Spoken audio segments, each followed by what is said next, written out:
within our entire nation so that we are all accountable and responsible.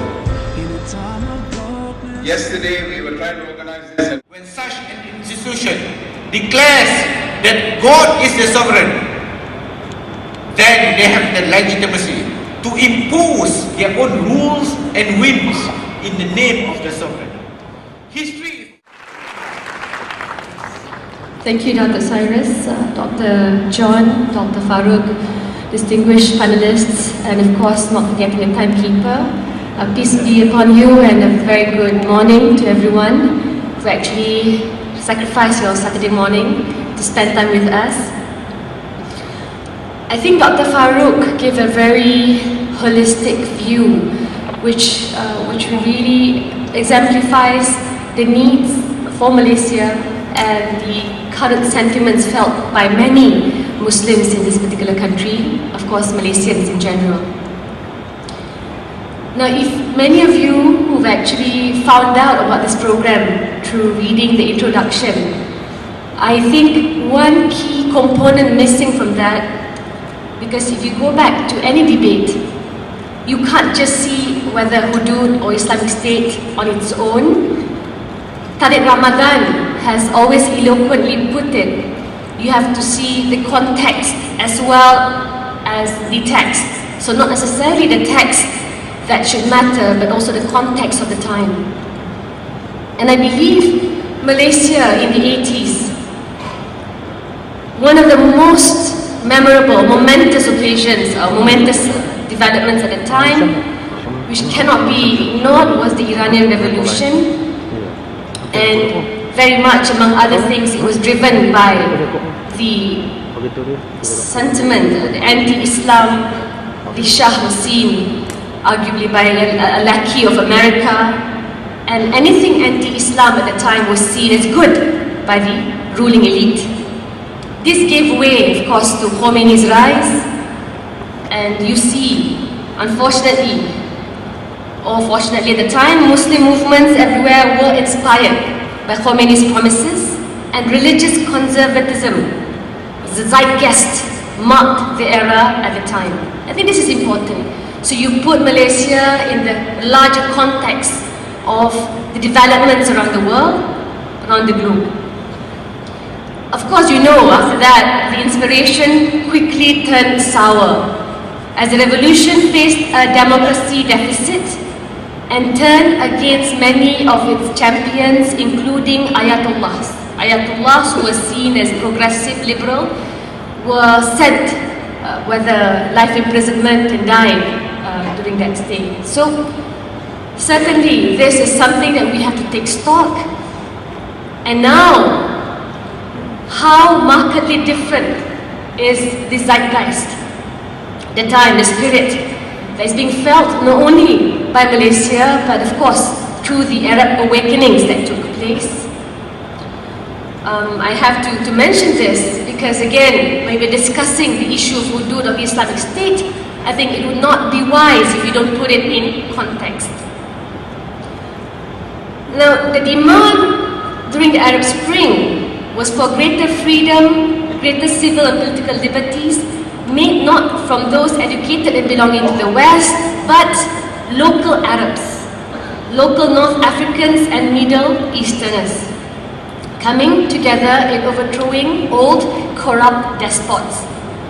And a year after the Arab uprising, the Egyptians successfully elected members in the new Legislative Assembly Parliament. The Egyptian Parliament was dominated by the Muslim Brotherhood's Freedom and Justice Party. And the Freedom and Justice Party, which is relatively a new party, was guided by principles of truth, justice and equality. And such pronouncements laid to rest the apprehension and fear stemming from alarmist international community. So I have 1 minute left. It's crazy. Okay? I thought I had at least 5 minutes more, but anyway. So, note to other speakers, if you mention the timekeeper, it doesn't mean he'll give you more time. I'm just kidding. Now, I will end with this. I will end with a recent pronouncement, decree made by none other than the Grand Sheikh of Al-Azhar, Dr. Ahmad Al-Taib on the 8th of January 2012. Why? Because when Dr. Farooq mentioned ijtihad, it is incumbent on us to relate any laws, any policies to the current needs of the time. When people are clamoring for democracy, when people are clamoring for true multiculturalism, now this is what policymakers must do, to give meaning, to give soul to such pronouncements. Now, Dr. Ahmad outlined 4 basic freedoms, and I'm just going to touch on the first, freedom of belief. Freedom of belief and the associated right of full citizenship for all, which is based on complete equality in rights and duties, is regarded as the cornerstone in the modern social structure. This freedom is guaranteed by the authentic, conclusive religious texts and clear constitutional and legal principles. Accordingly, I will end with this, it's a timekeeper. Any aspect of compulsion, persecution or discrimination on the basis of religion is prohibited. Everybody in society has the right to embrace any ideas he chooses without encroaching upon the right of society to the maintenance of divine faiths in light of sanctity accorded to all the 3 Abrahamic faiths. So everyone is free to perform his or her rituals, and none should hurt the other's feelings or violate the sanctity of his rights, whether by words or deeds, and without breaching the public order. And I end with his final statement: if the mind and the text are apparently conflicting, the mind should be given precedence and the text reinterpreted. So, for me, it was a very powerful statement from the Grand Mufti post-Arab awakening. And again today, I ask you to really accept, breathe life into the term that Tariq Ramadan mentioned. Multiculturalism is a fact of life. There's no going for it or going against it.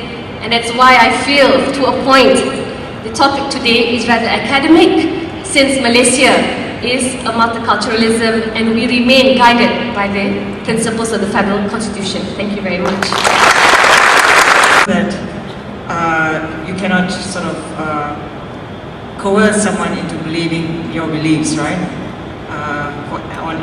On ending on that note, I do want to ask a very controversial question. So what then for the LGBTIQ here, or the sectoral minority here? I'd like your views on that. And because there are people who feel that just by being or by being able to love the same sex, that goes against their religion and their beliefs, but we don't believe that. So our own beliefs are such that we will be answerable to God, yes, but let us be answerable to God. Thank you.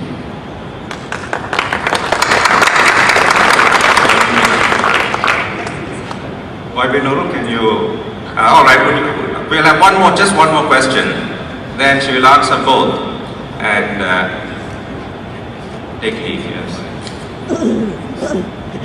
Well, I'm very happy to hear Nurul speak about freedom of religion. Does she actually apply that to Malays as well in terms of freedom of religion? That's number one. Number two, I think it's a fallacy to believe that the Egypt now is in a better condition than it was before.